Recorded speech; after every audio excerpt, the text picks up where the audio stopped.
Hello friends and welcome.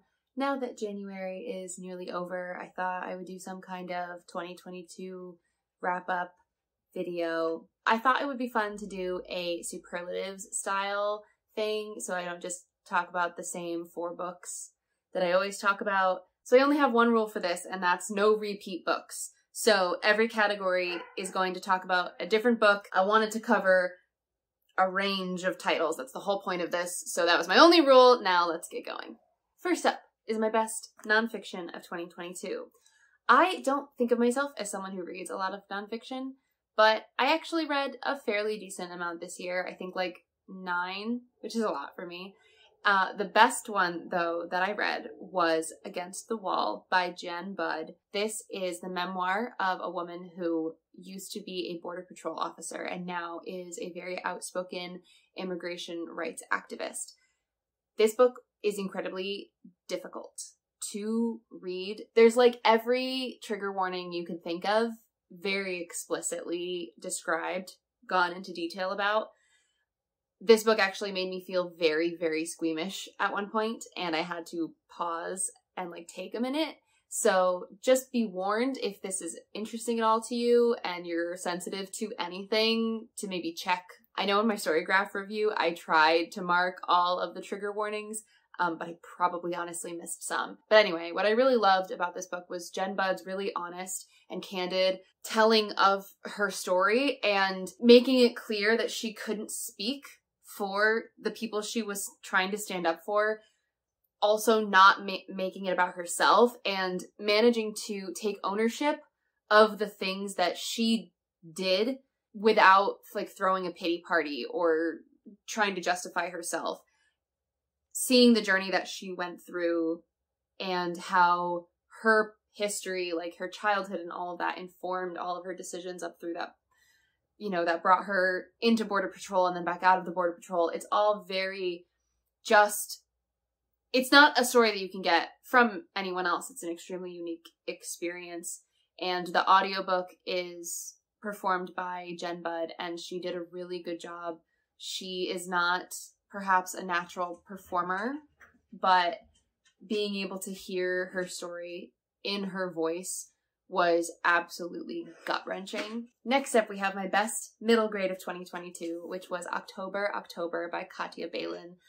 I could talk about this book forever. This book follows October, who lives in the woods with her dad, and they have this very close relationship, and she feels perfectly content to stay in the forest forever.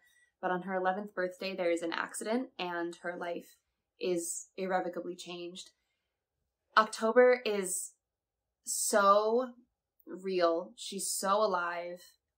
This story is just an exploration of the strange grief of growing up. It's about October's relationship with the forest, her relationship with her parents, figuring out how to have friends for the first time. She's so real as like a little girl who's never been in any kind of society before.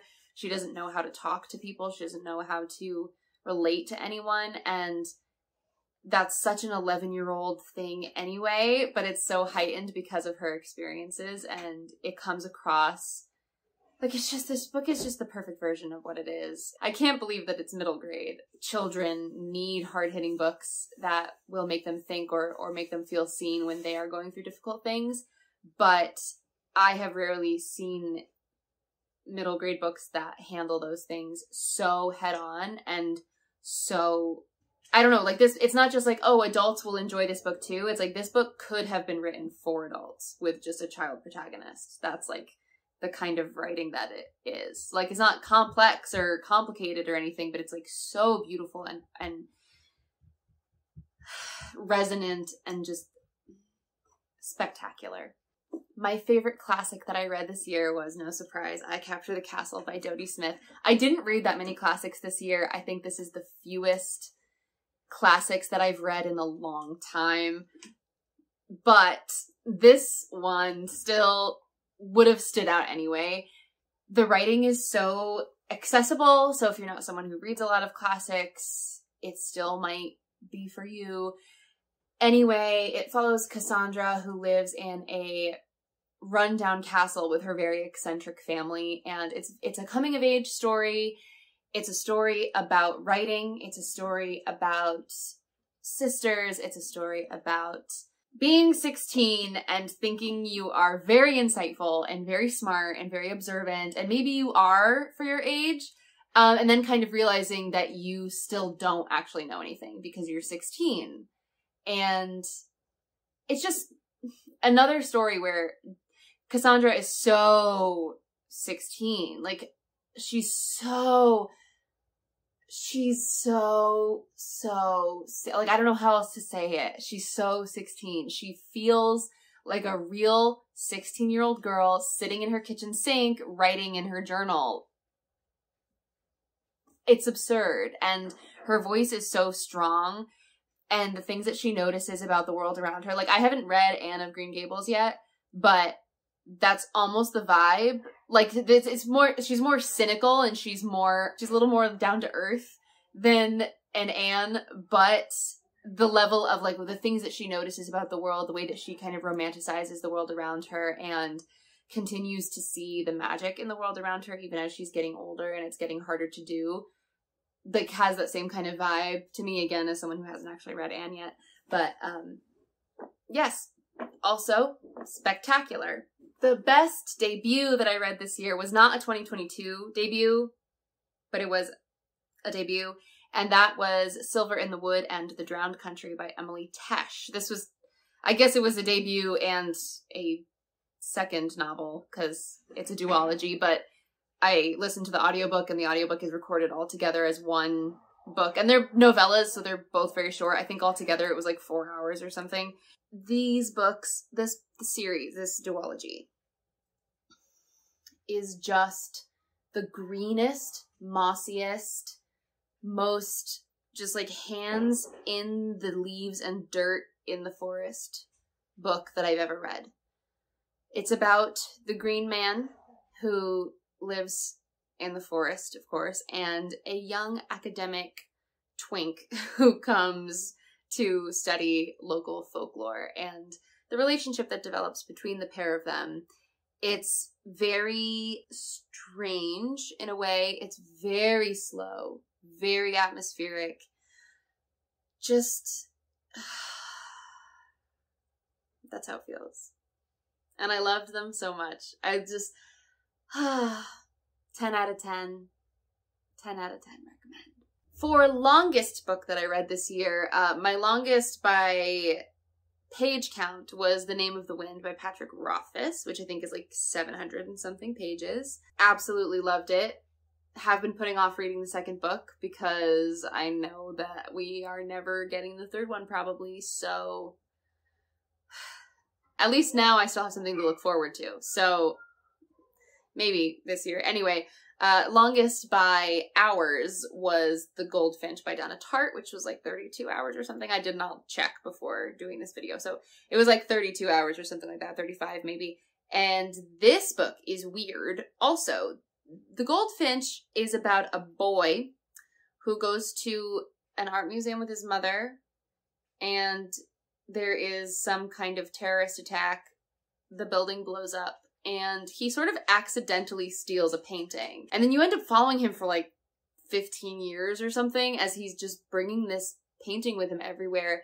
And it's an exploration of grief and art and the seedy art underworld and all of this stuff. It's very bizarre. Definitely not for everybody. Extremely slow. Extremely, like, detailed to an extreme degree. How many times can I say extreme in 2 minutes? This book, most of the impression that I have left is like a weird fog, like drug-induced haze. I really liked it. Donna Tartt's writing just does it for me. Like, the things that she was exploring in this book could have been done more efficiently, but I don't think she cared about efficiency in this case. So you end up with a 35-hour book about a painting of a goldfinch. The shortest book by page count that I read this year was The Nutcracker King, which was one of the Nutcracker retellings that I read. I did a whole video on all of my Nutcracker stuff, so I will just point you there for my full thoughts on this book. But basically, this is a like slasher horror retelling of the Nutcracker, and it wasn't for me. It was fun. It wasn't for me. My shortest audiobook was The Tradition by Jericho Brown, which is a collection of poetry about being a Black queer man in America. It was extremely poignant, very beautifully performed, and I don't read a lot of poetry, and I don't have a lot to say about it, except that I really liked it, and it was very powerful. Best audiobook performance. This was a little bit hard because I listened to a lot of audiobooks this year, and I listened to a lot of very impressive performances. But I'm going to go with By Oak, Ash, and Thorn, which was... oh, I wish that I had it in front of me. I will put on the screen the narrator because she did a beautiful job, and I don't remember her name. And I would look it up, but I'm using my phone to film. Also, though, this book, just the production value of the audiobook is really wonderful, and I listen to a lot of audiobooks. And so, you know, I've tried the full cast recording thing. That's not really for me. And I've heard books before that try to do the like sound effect thing, and it usually doesn't work. It's usually pretty jarring. But this book was so, it felt almost like those little like atmospheric video games or computer games where it just has that like quiet clunky music in the background and then like a little sound effect here when you click on something. There is no plunky music throughout this entire audiobook. That would probably be extremely annoying. But there are just like these little moments sprinkled throughout, these like soft, sweet, just right little sound effects. So this book is about a bunch of wee folk who live in a tree, and their tree gets destroyed, so they have to go on a journey to find a new home. So the sounds are very much like it's raining, so there's little rain sounds, or when the tree falls over, you hear like the creaking and the crash. And it just fits really well with what the book is. It doesn't feel like it's trying too hard with the sound effects. It's very like gentle and soft, and I was listening to this book while I was gardening, and it was just like perfect. The best book I read that was published in 2022 was obviously Babel by Rebecca Kuang. No competition. Oh my god, this book. I'm so obsessed with her. Anyway, Babel, if you've been living under a rock, is about a fictionalized Oxford set in a little bit in the past, and you have this little cohort of students who are attending Oxford's Institute of Translation, Babel, which is a fictional part of Oxford, and they learn how to do magic using translation. It's a commentary on colonialism and racism and capitalism and all kinds of other stuff, and it's beautifully well done. And this feels like a good time to mention that the HarperCollins Union is still striking. Just keep that in mind. Fuck HarperCollins, especially after literally publishing Babel this year and then acting like that. Support the HarperCollins Union. You can do that. I will have their link. I'll have a link down there with some stuff about them if you don't know about it.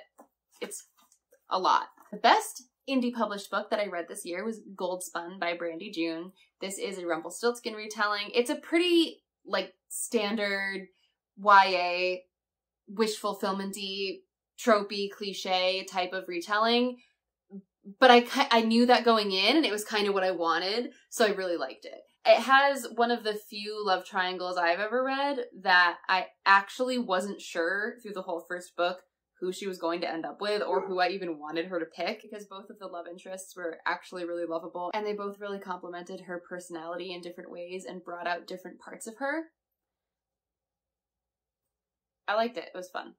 The best self-published book that I read, I'm like 99% sure this book is self-published, but it was Enchanted Sonata by Heather Dixon Walwork. This is now one of my favorite books of all time. This is a Nutcracker retelling. I talked so much about it in my Nutcracker video, so again, I'm going to direct you there.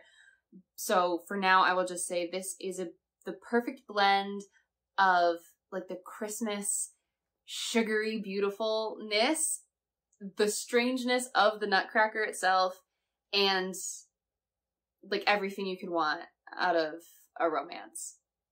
This book is perfect. I loved it so much. That's it. Next, we're going to talk about the best translated book that I read this year. I don't think I read that many translated books, but the best one was Sweet Bean Paste, which is translated from Japanese. This book is about a man, Satoru, maybe? He works in a shop that sells, they sell like little cakes that have sweet bean paste in them. He like orders tubs of pre-made sweet bean paste. And one day, a very old lady with like really twisted up gnarled hands comes in and asks if she can work there for him. One thing leads to another. She starts working there and she starts teaching him how to make sweet bean paste. The book is really about the relationship that develops between these two characters, and it's also about grief, and it's also about depression, and it's also about figuring out who you are, and it's about learning to find happiness in your tiny little life and in learning to change your life in order to find more happiness if you need to. It feels like a Ghibli movie. It's very quiet. It's just beautiful. It's just beautiful. And it's good. My most read author this year was Lloyd Alexander, because I read The Chronicles of Prydain, which have 5 books in the series. And I also did a reread of The Time Cat, which I read as a very small child, and it has lived in the recesses of my brain, and I could never find it again. And then when I went to see what other books Lloyd Alexander has written after I finished The Chronicles of Prydain, I saw it and I was like, oh! And I couldn't believe it, so I immediately had to reread it. The Time Cat is cute, it's fine, it's standard. The Chronicles of Prydain are special, and I read them because they are the books that The Black Cauldron, the Disney movie, which I love, is based on. These books they're not retellings, but they are, like, influenced by the Mabinogion, which is a book of Welsh folklore. It's a very standard fantasy in, like, the best possible way. Like, you just have Taran, the farm boy pig keeper, who goes on this big adventure, and they're so earnest and sweet, and Taran is so infuriating in the beginning. Like, he's just such a little shit. And then by the end, I was so in love with him. Like, I just I was like, you are my boy. Like, you're my son. Like, that was how I felt about him. I loved him. I loved these books. They kind of snuck up on me. I read the first couple and I was like, oh, this is cute. And by the end, they were making me cry. They're really good. And they're very short, very quick, and easy to get through. Just that classic fantasy charm. These are quintessential that.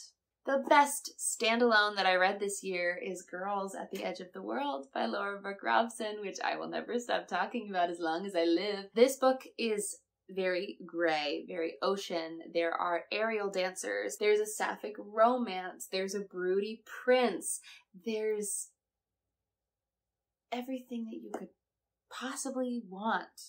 I love the world that this book is set in so much, and I'm devastated that it's a standalone because I feel like there's so much room to play in this world, and the last I saw, the author has no intentions of making any sequels or anything like that, which I just think is the wrong choice, and I want her to change her mind. The best first book of a series that I read was The Way of All Flesh by Ambrose Parry, who are a author duo, married couple who write these books together. There are 3 of them so far. I think there are going to be more. I'm not sure. These are medical mysteries set in Victorian Edinburgh, which is a time period I am finding myself increasingly fascinated by. Raven, the protagonist, is I don't remember what they call him.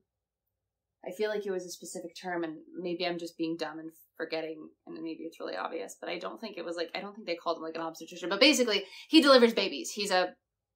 That's what he does, which in and of itself already makes the book interesting, because you have this male character who is very involved in female reproduction, but at a time when, wow, everything that we thought was wrong. So that already is interesting. The mysteries are very good. The relationships are really cool. Like, they add a texture, a flavor. They're not, well, they kind of are the point. At least some of them are. There's a little bit of a found family aspect. Raven is a very unlikable character in exactly the way that I enjoy, where he's like interesting and like you're like, oh, you would be so unpleasant to be around, but like following you around the story is really fun. That's all. If you liked Anatomy of Love Story, this is like a similar vibe, but they're adult and they're more based around the mystery and are a little bit, I don't know, Anatomy is like I mean, obviously it's about dissection and stuff, so it's kind of gritty, but like these are like real gritty. So anyway. The best last book of a series that I read. Flame of Seven Waters, which is the last book of the Seven Waters series by Juliet Marillier. This is one of my favorite series of all time. It's basically tied with Lord of the Rings. Like, I feel the same level of like, when I think about them. It's hard to talk about this book on its own. Obviously, it's the last book in a series, so I guess we'll just go back to the beginning.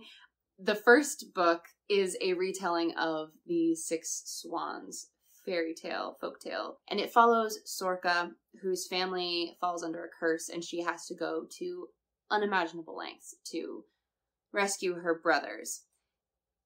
It's so beautiful. It's like, it takes place in ancient Ireland, and so there's just the vibes are immaculate, and the writing is so beautiful. Every book follows a different protagonist, which I usually don't enjoy, but it works so well for these books because you're kind of moving through the family, and the family itself, the family at Seven Waters, sort of is its own character. So moving around in it and following these different people, each book you're like following the member of the family who is going through the most and making the most changes within the family. And so it's almost like through each of these books, it's like the family is the protagonist. But like at the same time, all of these protagonists are very, very different. All six young women, because there are 6 books, all 6 of these young women are strong in their own individual ways. It's a tempered strength, genuinely strong, emotionally, mentally strong women. They are interesting and layered and feel so real. I feel like I know this family. I feel like I'm part of this family from having experienced all of this with them. The romances are always so beautiful. Sometimes they're more of a focus. Sometimes they're more of a really just like a background sort of thing. But either way, they're incredible. In this last book, we are following one of the daughters of the family, and everything sort of just wraps together really well. This is 2 generations after book 1. And so you have characters that you've been following since book 1 or book 2 who finally get their resolution in this book. And it's like, it's just really good. They're so good. I'll shut up about them now. The most underrated book that I read this year. This is like hard, but the book that comes to mind is Descendant of the Crane, which I just haven't really seen people talk about, and I thought it was really good. I also feel like it has a slightly lower rating than it merits. This book is about a woman, she's a princess, and her father has recently died, supposedly of natural causes, but she believes that he was murdered. There's a lot of like political intrigue. There's some dysfunctional family stuff going on, and it's just interesting, and the characters are interesting, and the world is interesting. Like, it was all good stuff. We've even got like an evil stepmother. Like, it's great. And also, look at the cover. The most overrated book that I read this year, She Who Became the Sun by Shelley Parker Chan. Guys, when this book came out, I was led to believe that it was like stunning, flawless, beautiful, amazing, sapphic, wonderful, great. It was not good. I don't even really remember a lot of it because I was so checked out because the characters were not interesting. The plot was not interesting.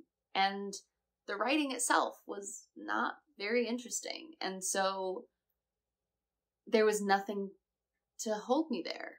I like wish I could really remember. I had more like active problems with this book. Like, there were things that I was like, that I actively disliked, and now all that really sticks with me is how kind of boring I thought it was and random. And as far as the sapphic romance goes, it was nothing. It was incidental, hardly there, could have been taken out, wouldn't have changed anything.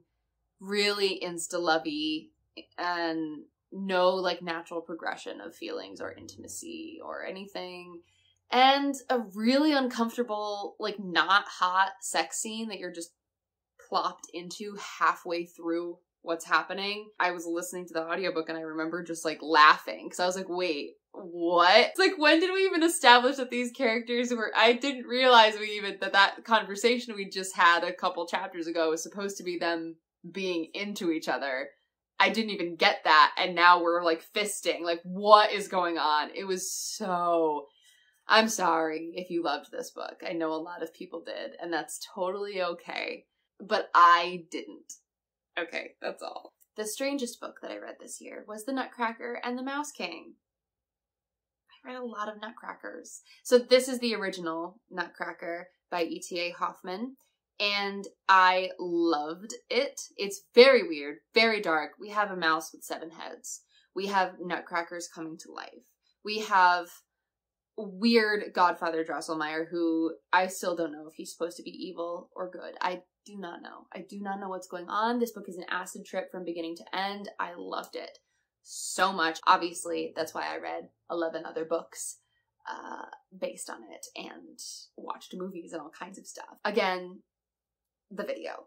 Finally, my favorite book that I read this year, surprise, surprise, shocker, everyone sit down for this, was The Return of the King.